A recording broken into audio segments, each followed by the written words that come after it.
nhảy tăng liêm có ai chả ý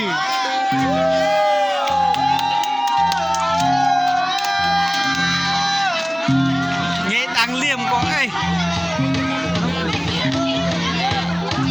không biết cái pha người nào đi và người biết lắm mình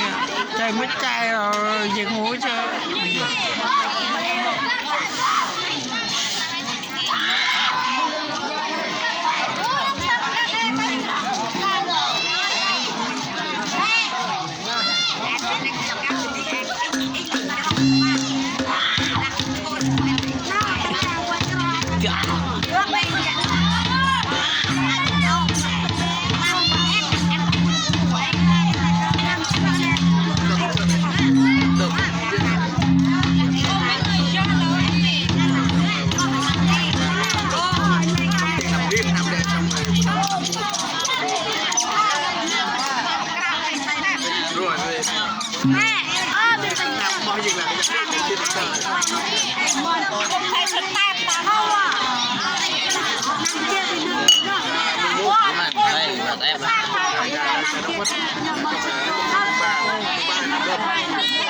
Quảng ơi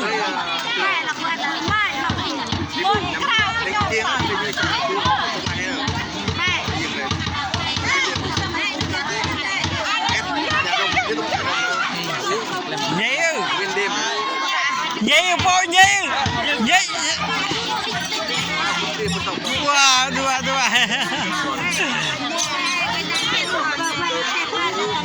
Quảng ơi ông vẫn đi dùng lương không 2 phút không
Rồi